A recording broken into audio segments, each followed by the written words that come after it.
back, listening audience. Doug Wheeler here from the belly. I hope you've been enjoying re-listening to the episodes that we did. We put together about 55 or 56 episodes a few years back, and then took a break, returned. This episode is the second episode of one that we did. If you haven't listened to the first one, you'll need to do that if you want to follow along with the class outline, if you will, so that you can take the test at the end and fail it like the three of us would. This feels to me like, and I said it in the first episode, this is like a box set. Put these out two together, actually recording them in the same week. We were together on Tuesday, we're back together on Friday. We wanted to strike while the iron's hot. This feels to me like the birthing of what might transcend all the way through 2025. And here's the way I articulated it to myself this morning. Trump's ideology is going to be ushered in. It's waiting in the wings. It's getting all set up. Whatever's coming, we're trying to get prepared accordingly as individuals and as influencers, as we all are, about whatever community we're a part of. But I feel like if the water's going to rush in, I want to think about some containing wall that pushes against that tidal wave. And this is my little part in being able to do that. So I think the whole year of 2025 is going to be all about From the Belly being a podcast about resistance. And we'll bring in people that are making music and doing spoken word poetry. But I'm excited to start with these two theologians. It felt right to me. So Marty Folsom, welcome back. Thank you. Great to be here. Camino Island. Craig Keene from San Diego. Howdy. Howdy, I love it. I hearken from Kentucky, and now I live in McMinnville, Oregon. In the first episode, we covered a lot of ground about Karl Barth and Dietrich Bonhoeffer. There are a few moments that I felt I could feel it inside of myself that those two individuals were being well represented. Something about that, of wherever the afterlife is and however people exist as our ancestors and ones that have mentored us, sometimes we never even met. I just thought, I think we're doing good work in regards to, because the two of you, and clearly if people listen to the first episode, you know what you're talking about in regards to Barth and Bonhoeffer. I referred to a statement that was made by a conservative commentator. I didn't give any specifics about where I heard this. It was a YouTube piece. And I made this statement, and this is where I want to start today, to dial into what this commentator says, that he's never seen a campaign that was run, a fascist campaign, that didn't result in a fascist government. That really resonated for me. He's not saying that's what's going to happen, but I think it's a way to prepare. It's a way to say if history repeats, it's a way for us to get ready. And this idea of resistance, resurrection, and the no and the yes and the yes and the no and the counter logos, man, I tell you what, that resonated with me. I hope that we're contributing to something that's just good for the whole country, if you will, maybe for the whole world. So we don't just have the church in mind, but we're actually just looking out from a place of a faith life, because we look at Barth and we look at Bonhoeffer and set aside if somebody says, well, I don't believe what they believe, but look what they contributed. Mm-hmm. And that to me is like, that's good science. It's good religion. It's just like, wow, that's for the benefit of the whole world. So that's what I feel good about us doing. If I could take a few minutes, set the table with this, and then we'll just launch from that as a launching pad. So this is from David Pakman. You can find him on YouTube. He has a nationally syndicated, independent, progressive talk show. And he had Stephen Schmidt on. Steve Schmidt is an American political and corporate strategist. He is best known for working on Republican political campaigns, including those of President George W. Bush, California Governor Arnold Schwarzenegger, and Arizona Senator John McCain during his 2008 presidential campaign. Schmidt has been extremely critical of former President Donald Trump and of the GOP for supporting him. In June 2018, Schmidt renounced the Republican Party as fully the party of Trump. In September 2020, Schmidt predicted that violence would erupt as a result of Trump's election denial proclamations. In early December 2020, he stated, "The Republican Party is an organized conspiracy for the purposes of maintaining power for self-interest and the self-interest of its donor class. It's no longer dedicated to American democracy. David Pakman has him on. You can find it on the David Pakman Show. He says, "Hey, Steve, it's great to have you back on the program. You're a renowned American political strategist commentator." He says, "Steve, I'm hearing reactions from some of the Trump supporting right that a lot of our worst fears are kind of hyperbolic. And often they will say, the first term didn't actually see all of the things that we worried about happen. And then therefore this term won't either. You said that if Donald Trump wins, he will become the next Hitler. Steve, is this hyperbolic or sensationalism, or are those your literal beliefs?" Schmidt responds, "David, what I said in the immediate aftermath of the election, I stand by. All of it. Everything that I have said about Donald Trump over 9 years has actually been true. Look at the facts. Donald Trump campaigned as a fascist. The campaign was repugnant, race-baiting, and dishonorable. The reality is that 74 million of us voted against him. I will not say that Donald Trump will govern as a fascist, as campaigning as a fascist is different than governing as a fascist. But there are no people that I'm aware of that have campaigned as a fascist who have not governed as a fascist. And when I look at his early nominations, they suggest to me tremendous extremism aimed at annihilation of the current governmental agencies. And I found this next sentence to be the operative sentence. The purpose being to create chaos in order to assert the need for more power to end the chaos. The purpose being to create chaos in order to assert the need for more power to end the chaos. He has said that he will deploy the military as part of his mass deportation operation, of which we have no details, except for that some of the parameters call for the construction of, quote, massive detention facilities, end of quote. This is a dangerous time, and I don't think that you compare Donald Trump to Adolf Hitler loosely. And I absolutely don't think, if you do, you go sit down and have tea with him at Mar-a-Lago. So that's a little portion of about a 17-minute YouTube. I want to get your thoughts, comments, and let's just take this and let's keep Bart and Bonhoeffer in mind, but we don't have to just stay tied to that post. Where do the three of us take this conversation in regards to what's coming, what this individual says, who actually is a Republican or was a Republican commentator? And I felt listening, you can only go based upon your intuitive sense, and sometimes it's not accurate. But listening to it, something about it felt very genuine to me. And I appreciated him saying, we don't know what he's going to do, but if history repeats, we've got a pretty good idea. And then that operative statement, he's going to create chaos so that he can double down with power. I'll let you guys take it from here. The thing that stands out to me is that there are similarities, but there are differences. Trump is wanting to drain the swamp of politicians, but then he's putting in a world of economic power to replace it. In a sense, the use of the military by Mussolini, Hitler, in their fascist rules, had a different strategy that looked like power, and there were some economic promises, but the degree to which the American people want an economic power that is going to be the definition of what the good life looks like, without him ever defining what Make America Great Again looks like.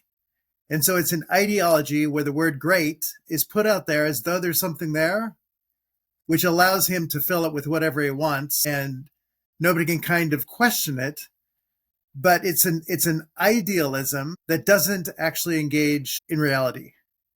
And the fact that the church, I'm worried about Trump, but I'm just worried about the church and America.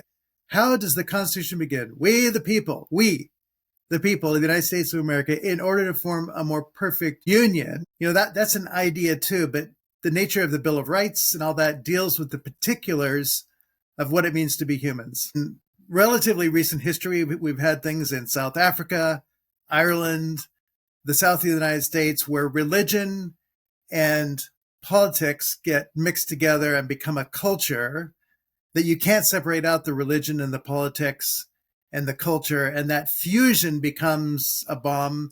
And one of the words for it might be fascism, and one might be cultural Protestantism, but all of it leaves a power in the hand of somebody who rules using fear, which you're talking about the nature of creating chaos. Chaos creates fear, and there's no way to manage people better than to make them afraid, because then they need somebody to solve that problem.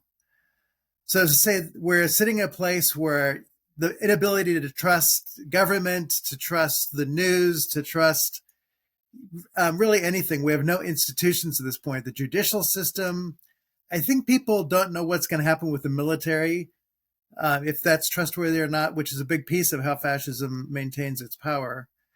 But to say the unsettling of the nation, and with no regard for how it's unsettling the world, and to hear the rhetoric of America only, America only, the right only, the individual only. I mean, it is literally a recipe for fragmentation and breakdown. Now, I've always held that the church, at the level that you talk about the church, is a dysfunctional family. The nature of dysfunctional families is that they always have an incapacity to really see and hear one another. And the glue that holds them together is the anxiety of pushing each other's buttons. And so they push back, but they have no capacity to sense to work together. And so to say our nation is living within basically the dictionary definition of what it means to be a dysfunctional family, and to say that a nation that has unity as its goal holds together. So to say that there's something, I think that you've pointed out in this, is that there is an emotional tragedy that we're living within, that one could say is a pandemic. And maybe it's worse than the viral pandemic of COVID. It is absolutely contagious. It is absolutely destructive. It breaks families apart. There are a lot of people who lost somebody in a family. I mean, I have students who died. I have a fellow person at Washington Cathedral who died because of COVID. I mean, there are people dying that are close to me. But here, virtually every family and every church has this profound breakdown in a way that one would say this is a disease. There's no other way really to label it other than disease. So to say, as a theologian who asks, what were Barth and Bonhoeffer trying to do? They were saying, we can't bring in power to try and fix this. In fact, it's going to be in our humility, in our calling to be a people who advocate for the marginalized, who advocate for those who are being abused, i.e. the Jews, that we will be those who are known for the yes that we bring of the nature of the gospel, and that we will speak the truth. And ultimately, they both paid for it in their own ways, Barth being exited from Germany and Bonhoeffer being ultimately killed. Thank you, Marty. I'd like today to talk about those two pieces so we can learn from the two of you about this exiting of Barth and even the new movie about Bonhoeffer. I know, Craig, you've got some opinions about that, but I want to hear about what happened to these two human beings who did stand up. Marty, thank you. Yeah. I think what I'd like to do is I'm going to respond to that first question just a little bit, and I'll try to say a little something in response to what you just asked us to do. Marty can chime in after that too. One of the problems with asking someone like me what I think will be happening in the next 4 years under Donald Trump is that I lack expertise in that field, and so really I give my opinion as a layperson. But one of the problems with being a systematic theologian is that I am presumptuous enough as a systematic theologian to think that I can draw from all fields and make declarations about what God has to do with them.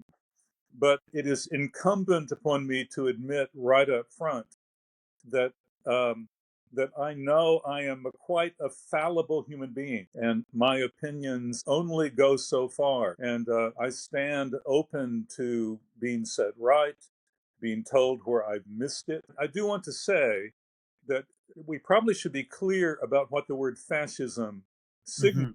Mm-hmm. It's a word that comes from an image, actually, that you can take one reed and easily break it. But if you put a whole handful of reeds together and bind them, it's very, very hard to break it. And so from the beginning, the notion of fascism has to do with a certain kind of strength that comes by persons uniting together. It's a finite number of persons uniting together, so it tends to be persons with the same ideology, with the same sense of identity, and so forth, binding together, which has had historically a significant sort of ethnic component, a sort of national trajectory. And so fascism arose first under that title in Italy. I think Mussolini was the one that first used the term, but that certainly could be just that he was the first to make it prominent. But it then becomes, of course, applied to the authoritarian regimes that allied together during the Second World War, including Adolf Hitler and Nazi Germany. But the image is of a group of people together who are ready to exert their force. I mean, the fascist image is of an axe head on the top of that group of reeds bound together. So it is a violent image, one that presumes that we can crush our foes in order to progress with our agenda. And so let me sort of apply that to our current situation in America. I mean, I certainly recognize that Donald Trump is a unique leader. As a president, he's unprecedented in the country. But there are those who foreshadowed him. And in fact, I am sort of reluctant to say this, but I believe it, so I guess I will. Donald Trump draws from a very deep current of American history. The fact that he got a significant increase in his percentage of votes from persons of color may tempt us to think that he is not rooted in white supremacy, but I think it's quite clear that he is. And white supremacy lies, I mean, nobody's going to like this for me to say this, but white supremacy, as far as I can tell as a non-expert, is at the very heart of the idea of America. I mean, all men are created equal and all that, but I mean, those words were penned with the assumption that you must be self-consciously white and a property owner in order to have the rights of those documents. And so when people talk about the contradiction that Thomas Jefferson, who wrote these wonderful documents, was a slave owner, it's not a contradiction at all, because the language used in those documents were not written, intended to be applied to persons who were not just white property owners, but white male property owners. And the idea of freedom in America has always been about, I'm free and not a slave. The slaves are the people I purchase. They're over there in their shacks. I am a free person, not a slave.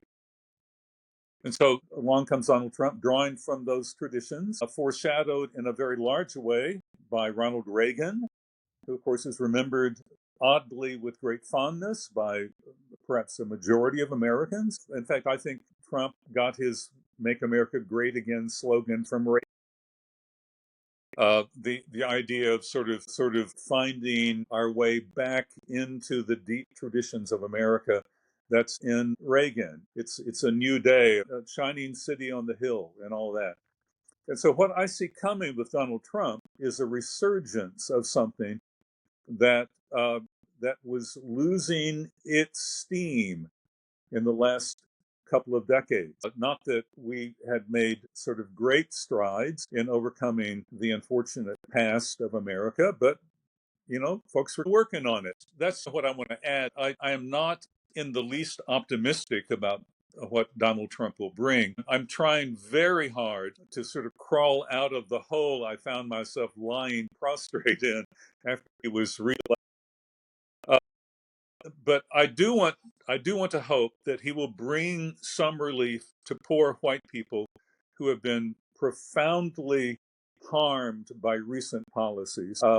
And you know, the most obvious sort of a sign of that pain is an increased suicide rate and opioid abuse that has occurred in those areas in the past. But many other things. I mean, economically harmed very seriously. Of course, I'm very worried about what will befall persons of color, especially brown people, who are the ones that we're supposed to picture when we think of non-documented migrants, illegal immigrants, they want to tell us. And I'm quite afraid of what will happen in relationship with them. Let me just say a word about Barth and Bonhoeffer and their stance in relationship to the fascism of Germany, the rise of National Socialism or the Nazi Party in Germany.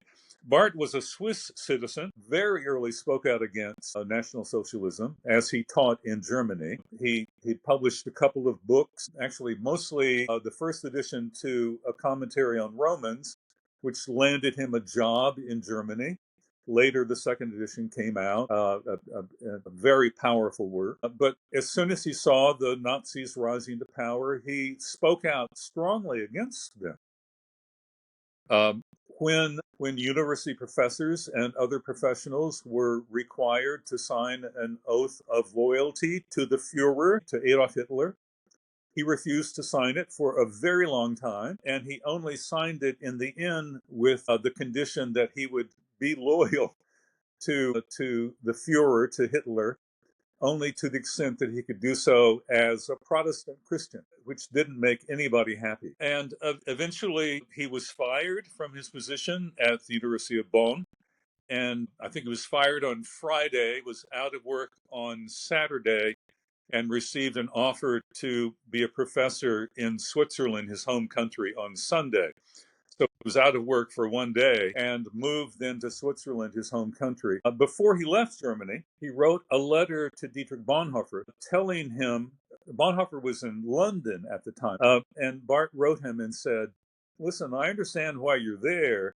You know, things are really hard here, but how in the world are you going to be able to minister, to serve Germany once the war is over if you've sat comfortably outside of this country in its hardest period, in its darkest hour, I might say. And he put really quite a lot of emotional pressure on Bonhoeffer to come back, and that isn't often noted, but Bonhoeffer came back precisely for those reasons, came back to Nazi-dominated Germany in order to exercise some degree of resistance there. I knew of a letter, but I didn't know that Barth was the one that wrote that. Were they the same age, essentially? Barth was born in 1886. Bonhoeffer, 1903 or something, very early. Did they have much of a relationship when he wrote this letter, or did they have more just kind of a collegial relationship? They had a collegial relationship. They had met and had conversations. Marty, do you remember the extent to which they were in contact prior to this time? They were in contact, but I couldn't tell you the depth of it. I don't have that story in my head. I mean, Bonhoeffer was profoundly moved by Barth's I was going to say, and also that letter moved him to come back. Well, that's quite true. But I mean, Bonhoeffer had already sort of gone through a theological change, a profound sort of theological revolution because of his reading of Barth. When you said when Barth finally, or not maybe finally, but when he did sign that document of agreement, but with the caveat that he would practice as a Protestant Christian. So could we say in some ways he really didn't sign it? I mean, he did, but he signed it with something else in mind. Well, yeah, and it was recognized immediately, and it was quite controversial. I mean, they were not inclined to accept it, and it took some time before they said, well, you know, insofar as he's a Protestant, an evangelical Christian, you know, what's more Christian than the Nazis? You know, so that no longer became a problem. But his very obvious opposition to the Nazis became the problem, and it was because of that he was fired. I heard someone once characterize that Barth said, "There's one Führer, which can mean Lord, and it's not that guy." Oh, that's right. So he maintained a theological precedent that said, I can't accept anyone who wants to claim that place. And Heil Hitler, Heilsgeschichte is salvation history. So salvation or health from this person, he said, I cannot affirm that of this person. Salvation is not from that guy. I know the one who it is from. So, Marty, does that imply that he wouldn't have ascribed that to any human? There is no human other than the person of Jesus Christ who would be worthy of that title. So, I mean, that's going to be throughout his work. And the nature of what we mean by authority, the nature of the one who he sees as authority is one who actually lays down his life for humanity. Yeah. And Hitler is trying to take all power to himself. So there's a radical opposition as to what being Lord might mean. Yeah, Heil Hitler is essentially the equivalent of Hail Caesar. Yep. And nobody's going to try to, no one's going to think that, say, the Apostle Paul would ever pronounce the words Hail Caesar. Well, we're gonna spend a few minutes a little bit further down the road in this episode about the Christian Church and its participation in this Trump ideology. I appreciated you describing that symbol of the reeds, Yeah, woven together. So while you were describing that, this is what hit me. Who's to say that the Christian Church? Now I realize when we say that, that's like saying the United States of America. Well, it's a little different here in McMinnville, Oregon than it is in Kentucky where I grew up. There's similarities, but it's all not one, right?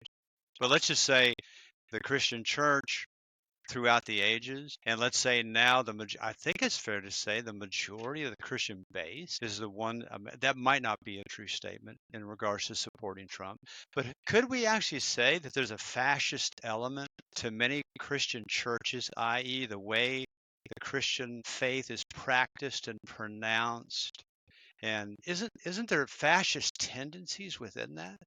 I mean, if an alien came to this world and spent time having some knowledge of the way communities work, could that alien spend a year on the road going to different churches and then say, my goodness, I mean, I've been studying about fascism, the way it's described. I know it's only a word, but it actually represents this collective authoritarian movement. There's many people, myself included, that would say that's the problem with Christianity. Am I really that surprised that the Christian church, however many that is, would actually succumb to? Like, how have you been hoodwinked into this? I think many times that's been my position. And then maybe if I look a little deeper, I actually go, it's because there's a commonality. I mean, we own the world, and if we don't, we should, because the Bible that we read commissions us to basically govern the world. What's the difference between that and me trying to get my neighbor saved? I mean, what's the difference? I have such a problem with this faith, and I have such a problem with the Bible. I've never found a really good way to articulate it, and I won't do a very good job today. But I was thinking about this last night. I thought, how do I represent this to these two great minds? How do I say this to them without them going, I don't know what you're talking about, because I'm not sure what I'm trying to say. Have you ever literally heard or read the transcript of somebody, typically a male, who will defend themselves against the IRS and not hire an attorney, or they will defend themselves in a court of law? And when you hear them talk about what they're fighting against, you see they're chock full of it. And that's many times the way I think about the Christian faith and the way I think about the Bible. It's like the Bible tells on itself. It's like there's elements in the Bible that are like, it's showing you like a middle-aged man in a court of law stating what it's against, and you look at it and go, my God, it's a proponent of the very thing it's fighting against, because it seems to be so chock full of this need for power and control. That's the way I've many times kind of condensed it down. Does that resonate for the two of you? And what do we do with that?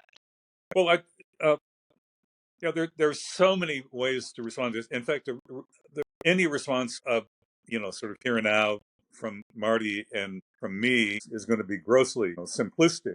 But let me sort of put it this way, if I can. Say in the Levitical laws, in the laws of the Old Testament, the laws especially that are associated with the temple worship, and with, I think it is fair to say, with the identity of Israel. I don't like the word identity, frankly, but I think it works okay here. The first 5 books of the Old Testament, the Pentateuch, one finds an account of who Israel is to be and of laws that are to be followed. And the laws are the way of life. How are we to follow God who leads us through the wilderness, who leads us out of captivity, who leads us to the promised land? We're to follow God by keeping the law. And the law is largely about maintaining purity. And that is a fascinating notion with all kinds of complexity. Purity is the notion of well-being. It's the notion of being intact. No wounds, no oozing sores, no nocturnal emissions, no menstruation prior to entering the temple without undergoing certain purification rituals. Avoidance of certain kinds of clothes woven out of more than one fabric. The prohibition of eating certain animals that have certain characteristics. And all of this has to do with a kind of unity. And so that's the place where one might want to compare and contrast this vision with fascism. This notion of unity is crucially important. So there's a difference between Israel and the nation. There's a difference between those who are clean and those who are unclean. And God has planted a hedge around Israel to keep them safe. It's a wall around Israel to keep them safe. So all that is to be maintained, and it's a very tight notion of unity and so forth, and identity. You're careful about strangers. You're to be hospitable to strangers, but a stranger is always a threat, in part because strangers impregnate daughters. And all of a sudden, you have a mixed race child. And what do you do with this? Is this inside the family, outside the family? And of course, there are ways of making the child okay, but it's a complicated thing. At the same time, all that is happening, it is the holy God who is worshipped. It is the holy God who is leading Israel. It is the holy God to whom Israel is to abandon its regardless of the outcome.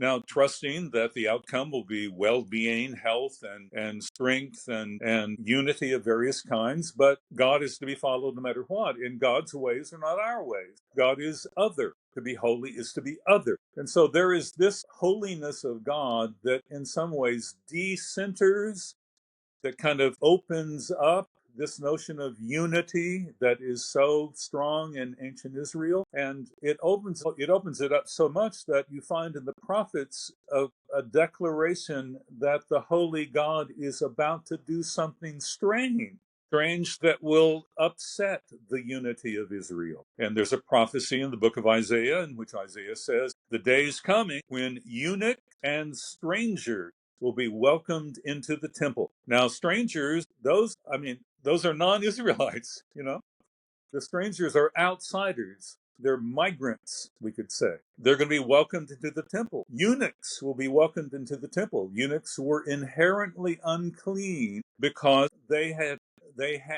their gender removed from them. They could no longer father children. And so eunuchs were considered unclean. There was no way to repair that damage, so they were never to be allowed into the temple. There was no purification ritual that could fix a eunuch. But Isaiah said, the day is coming when eunuchs will be welcomed into the temple. So this is very unsettling to any sort of fascist notion that may arise from the idea of the law as a unifying factor. And then along comes Jesus. And Jesus, when he overturns the tables at the temple, quotes the opening of the passage in Isaiah when he says, this house is to be a house for all people. And that's the beginning of the passage that speaks of the welcoming into the temple. Let's call them illegal immigrants and queer people. And so, although the New Testament does not deny the importance of unity, it is a very strange unity. It is a unity that from its very heart, from its roots, is split wide open to the holy God. And so there is peace, shalom, which is all about unity and well-being. There is peace in what is disclosed in Christ, but it's a peace that passeth understanding. It's a unity that is not able to be sort of lassoed. It is a unity that opens to the other as if it were bleeding, as if it were a mutilated body unable to keep the outside out. So certainly the history of the church is the history of forgetting about this sort of radical openness to the outside. It is a forgetfulness of the vulnerability of the church. It's a forgetfulness that the call of everyone, as Bonhoeffer says, is a call, come and die. It is a call to be a martyr. Every child of God, according to the gospel, certainly according to Bonhoeffer, has been beckoned by the gospel, by Christ, to live a life of such vulnerability that that life could be taken at any moment by an outsider. So it sounds like we're going to have ample opportunity, at least we're anticipating, we're going to have ample opportunity to practice this way of life, this emptying out of ourselves. I say, if I were not a person of faith, and sometimes on any given day, I'm not sure what I am, but if I was a person who said, I've just got a position, I'm not a person of faith, and I'm an atheist or an agnostic or whatever, I think if somebody listened to you, they would be attracted to that. They would say, that sounds quite revolutionary. I think they would also say, you're going to get in trouble if you practice that. I think they would also say, it sounds like the God you speak of is outside of Christianity. If you know what I mean. The way it seems to naturally evolve to organize, there's this counter logos going, nope, nope, nope, which I think Marty did a fantastic job last time about the no affirms a yes. I've been reading on the way to this conversation, Bonhoeffer's letters and papers from prison. And I was struck at one point where Bonhoeffer says, it's a strange thing. Here I am in this prison with all kinds of people, and I feel way, way, way more at home with unbelievers than with the churchy people. And the churchy people make me feel uncomfortable. And it's like, I don't want to use the kind of cliches they use. They feel wrong to me. But when I'm with the sort of the unbelievers, I feel like these are my people. Just to set up where I'm going, in John 1:18, no one has seen God at any time. So, I mean, there's a sense in which, the eternal God hasn't been seen, but the one who is in the heart of the Father, he has come to make him available or to open him up to us. Now, 1:18 is right after 1:14, the word becomes flesh and dwells among us, and we behold his glory. Glory is the only begotten from the Father, full of grace and truth. And so those words right there are really important. And so we're going to go back, and this is my sense of the epicenter of the Old Testament is Moses on the mountain with God, where God says, I will show you my glory, because that's what Moses wants to see. And he passes it before and he says, the Lord God, gracious, compassionate, slow to anger, abounding in loving kindness and faithfulness. Now, the faithfulness and truth, that's what John picks up. Grace and truth comes from those two parts. Who forgives sin, iniquity, transgression. People stop reading because there's a yet there with the vav is made into a yet instead of, and I will not leave any unclean person alone, but I will, and the word discipline, we should say like somebody weeds a garden because they want to take care of the garden instead of that I'm going to get even with them. And so I'm going to make clean is what my Hebrew Bible translations have. I'm going to make clean to the third and fourth generation, which my Hebrew professor did his doctorate on this. And he said, that means as long as somebody's alive, I'm going to be gracious, compassionate, and work out my making them whole until they're gone. Because a house had 3 to 4 generations. He said, the whole household, I'm going to keep making whole. And so we don't read that as the epicenter of the Old Testament. And just ask, well, if God had ever illustrated that for us with 3 and 4 generations, that we could see where God was doing something, it's like, oh yeah, but what about Abraham, Isaac, Jacob, and the 12 tribes of Israel? God continually keeps working with them, making covenant with liars and people who are doing audacious things with their wives. And there you see what I would say is the heart of the God of the Old Testament. And this is a God who never gives up on working it out, which is made beautiful in the book of Jonah. Jonah was told to go and call Nineveh to repent. He did it and they repented. And he was ticked because he really didn't want them to repent. He wanted a barbecue. He's sitting up on this hill, upset, and God is sitting there and he says, "So Jonah, why are you angry?" And he says, "I knew you were going to do this. I knew you were God, gracious, compassionate, slow to anger, abounding in loving kindness, who relents concerning calamity." Now, this is hundreds of years later, and the thing I have found is this phrase comes all over the Old Testament, that the Jew within that period of time knew that the character of God was the loving, gracious God, and the prophets were called to tell people, that's who God is. You people have walked away, you've messed things up, and so to say, the prophets are always saying, that's who God is, and you guys have went away, and guess what? God's love is unconditional, but it's not inconsequential. If you walk away from it and violate one another and harm one another, you're going to live a kind of hell because you're living outside of what it is that is intended for you. And so then when Jesus comes, he is the one who fulfills all that is there. And guess what? Holiness, in the highway of holiness in Isaiah 35, the desert starts flowing with water and becomes a garden. And the freeway that runs down the name of it has this name, the highway of holiness. It's the place of the land becoming whole, the people becoming whole. And then when Hebrews picks it up, it's, you will be disciplined for a while like your fathers did. And the outworking of that is this practical thing. Set back in place the joint that is out of joint. Make everything whole that is out of joint. And so we've made the God of the Old Testament somebody who stands back and judges instead of seeing through Abraham, you're going to be my blessings to the nation, and I'm never going to give up blessing the nations. You're going to mess it up, but I'm going to show people that even you who turns against me, like Jonah is actually a model of all Israel, running from God, running from his purpose, I'm going to still do my work. I'm going to still be for the nations.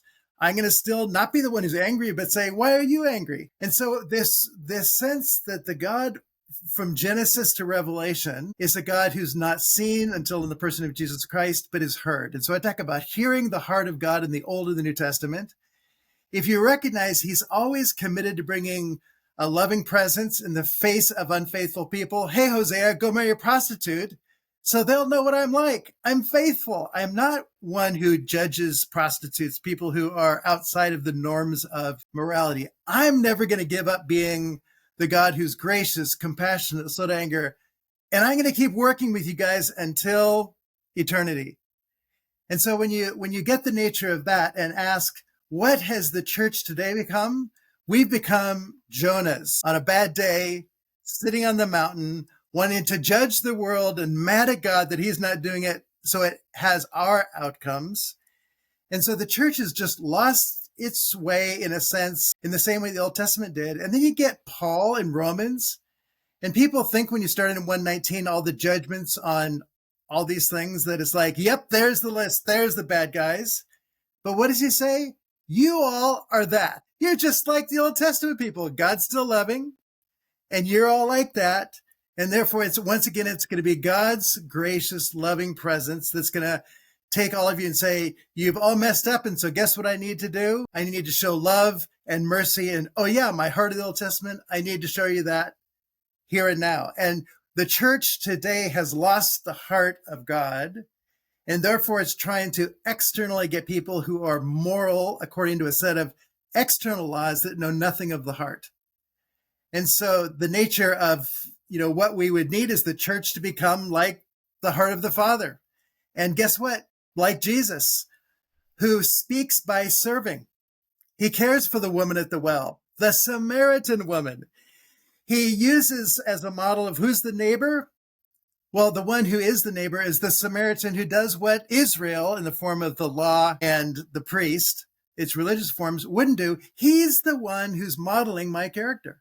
And so over and over again, you get this call to the church to recognize the life of service, the life of inclusion, the life of living from my heart that acts in very different ways because it finds what's necessary. A woman getting well in the middle of the day, who then goes and tells people who she is with all of her sin, but I have experienced unconditional love.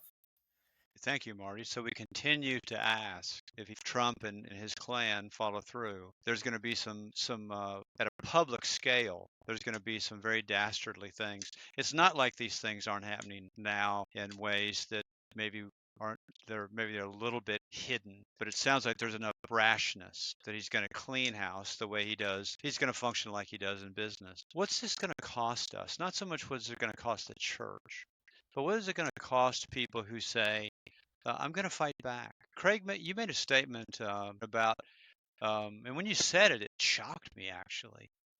You said this could very well cost us our bodies. You said something about, and what I pictured marches and I pictured uprisings, and I'm not talking about a Christian uprising or whatever. I don't know how many people would gather around that, but people who just say from whatever faith or non-faith, you're not going to do this to people that I love in my family. You're not going to do this to my neighbor. You're not going to do it to the person who just helped remodel my house or help me with a project or take care of my kids or whatever. Craig, when you said that, what are you talking about? Well, I'll respond to that theologically. Fine. I don't know what it might entail in the next 4 years. I mean, we haven't seen it yet. Yeah. We can predict. Some of our predictions will be right, unfortunately, and some not, fortunately. But I do hope some good will come out of this stuff, even in the 4 years. I just am not optimistic. But the gospel has been severely, quote, spiritualized, end quote. For nearly 2,000 years, it has been turned into a merely sort of internal, private, experiential kind of means of healing, of wholeness, of internal integrity. And I think that's quite unfortunate, because I think actually the gospel concerns, from all appearances at least, a kind of disintegrity, a kind of mutilation, a kind of loss of wholeness. Now, I have to qualify that because I've already said that the gospel is concerned with wholeness, with peace, with unity, but it's a kind of wholeness, peace, shalom, integrity that bursts the understanding, the way new wine bursts old wineskins.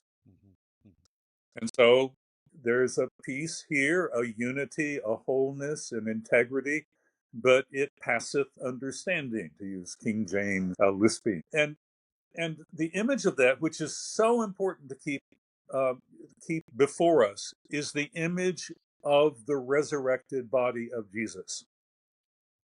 Now, this is a huge thing for me.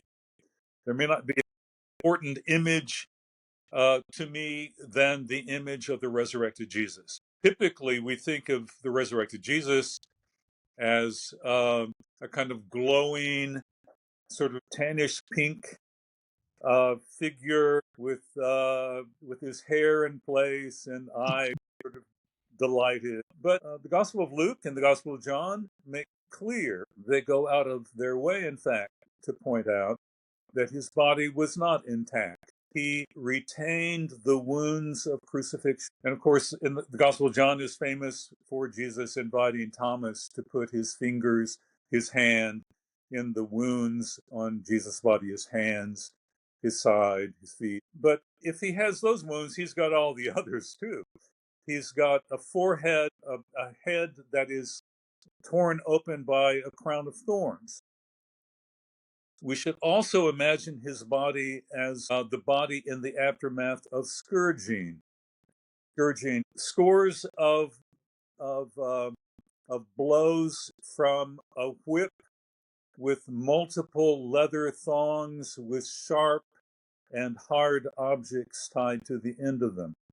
Imagine being struck 30 some times with that kind of weapon. I mean, the image is so disgusting that we can hardly, draw your attention to it here, but I mean, there have been those who've argued that it would not be unreasonable to think that Jesus was emasculated by the scourging. I mean, it would have torn his body to shreds. It would have bruised him horribly as well. And so, what we need to imagine in the resurrected body of Jesus is for this mutilated body to be standing before the disciples in the upper room. I mean, imagine that he leaves bloody footsteps. He's glowing with God's glory. That's quite true. His body is glorified. It's a glorified body, but it is a body torn apart. And so when the book of Revelation, admittedly an extremely obscure book that is hard to understand and all that, but when the book of Revelation speaks of those who bear witness to the resurrected body of Christ, it speaks of those who overcome by being overcome, who attain to victory by being defeated, who live by being killed. And the word translated as bearing witness there is the word from which we get the English word martyr. Now, it's not translated as martyr typically in the translations of the book of Revelation, but that's the word. And so it has come to be understood that those who bear witness to the crucified, resurrected Jesus are martyred. Now, this gets domesticated like everything else. I mean, the martyrs end up being understood as sort of these super saints, these athletes who go above and beyond the call of the gospel and are super brave, and they perform heroic acts. And in fact, we use the word martyr that way routinely in secular settings, so that firefighters or soldiers are talked about as martyrs, when in fact all we mean is that they are heroic. Why is that not plenty? I mean, it's a great thing to be heroic, but martyrs are not heroes. They cannot be heroes. And so I say all of that to say that if the shitstorm comes that we are expecting in the Trump administration, if in fact there is gross injustice committed at every turn, especially against those who are most vulnerable, then the call of the gospel is to move into solidarity with those persons. And that means when you move into solidarity with someone who's being beaten up by the cops and by the soldiers, they're beating you up too. If they're hauling them off, they're hauling you off too. Now, I don't know what shape that's going to take, but it does mean that to bear witness to the gospel is to put your body there, not just your best intentions. And we have that modeled, if you will, by Bonhoeffer and by Barth. And that's where we started in our first episode. That's why I chose the two of them. And that's why I chose the two of you, because they gave their bodies to the cause. You think of Martin Luther King's work and other works. There's something about when somebody falls down and falls apart voluntarily. It's so powerful. It's when people gather around to say, I'll give myself to that too. And what I hear the two of you saying is anything that opposes that is not the gospel. Anything that opposes that to say, no, we'll be on the other side so we can hold on to power. We'll be on the other side so we can keep life intact. But it's a strange mixture, isn't it? You've worked your day today, like I've worked mine, trying to organize my life, trying to keep things intact, celebrating when they are intact. But it seems to me it's this duality of that and then the other. And the other is, what will I give up? What will I stand for? As you articulate that, Craig, in regards to what I witness with my eyes, and will I choose to go into the fray and stand with somebody who they're coming for. They're not coming for me until I make myself one of them, and then they're coming for me. A slight Bart revision. The phrase "to love God is to resist evil everywhere." If you put the emphasis on resisting evil, I've literally had people who were wanting to go bomb abortion clinics, and I said, if you fight evil with evil, you become evil. But when you really love God, you also stand with those who need people to stand with them. Right. And so to say that the sense of the yes of loving God has no's within it. It knows that love calls us to say no in the context of it, but it comes from that loving, serving place. And so when Barth talks about the nature of sinful humanity, he uses 3 words. The first one is pride instead of humility. We want to be the ones who are in power. So the service of standing with is to be that presence of Christ by the Spirit, to be where people need those who will be with and for them. The second one is sloth, which is like falling asleep. And so the image of he's waking you up and saying, follow me, which ironically, the word woke, there's a sense that it's resisted by the right, but it came from literally, Black people who said, people are waking up, and when they wake up, we're human too. And that is waking up from our sinful sleeping and being blind to the oppression of those who are around us. And the third one is the falsehood of humanity, that we think we should be running our lives, and therefore we lie to God. You shouldn't run it, I should. And therefore we start lying to one another.